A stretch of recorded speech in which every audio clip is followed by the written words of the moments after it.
The next thing would be to go shopping. And this is your choice. If you want to shop Islamically, you can. But I certainly discourage the shopping for a spouse in the context of American culture. Dating, of course, not okay. But shopping. Find out what's out there.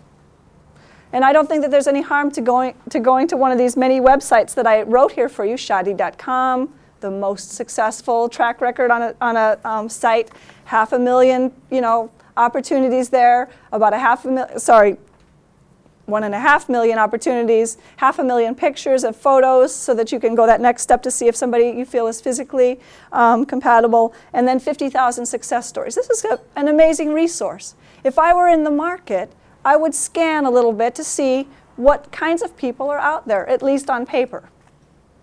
And then maybe hone it down and just see. I may not ever communicate with any of them on behalf of my daughter, but I want to know the type of people that are out there, what values are being expressed as far as that. If I get somebody, trust me, on a website that says, wanted, doctor of Indo-Pakistani descent for my very beautiful daughter, whatever, I'm going to say, you know what, their values just aren't in the right place. I really don't want to marry into this family. If that's the thing that they're valuing is a title, that's understandable. And for that family, that might be the perfect thing. But I'm sure that wouldn't be my daughter's value, what the person's title is.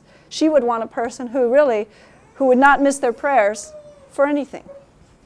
So that would be the value that we're looking for. And that's going to be hard to find, I'm sure, inshallah. In this environment, just like Dr. Lang was talking about, what percent of the students here in the room are at the mosque regularly?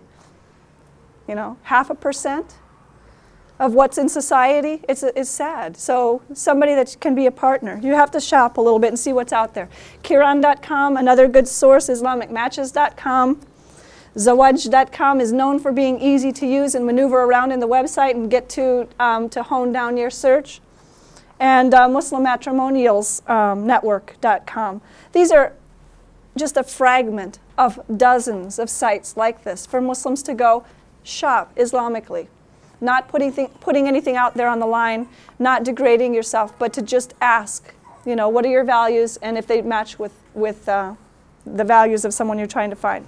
But warning, again, I'm going to put in that warning because I married somebody that I didn't know very well. If what some people put on paper about themselves isn't always a representative sample of what they actually are like. Some people perceive themselves as the most pious brothers in the world or the most pious sisters in the world. But when push comes to shove, maybe they're not quite so, Islamic. So it's good. It's very good. And Islam was the first religion to encourage women to take their own choice into their own hands and make the decision on their own. That didn't allow a parent or a male relative to say, you know what, this is who you're going to marry. Or didn't allow the bartering and trading and buying and selling of women. So that example that was used earlier where John Belushi was trying to tease pretend he was a Muslim and said how much for the women, that's so inaccurate. We know it. But the American public doesn't know it. We can't, in Islam, barter, trade, or give women away, or arrange marriages without the woman's consent. Alhamdulillah, women's rights. We have the right to choose who we want. Part of that choice is getting to know someone.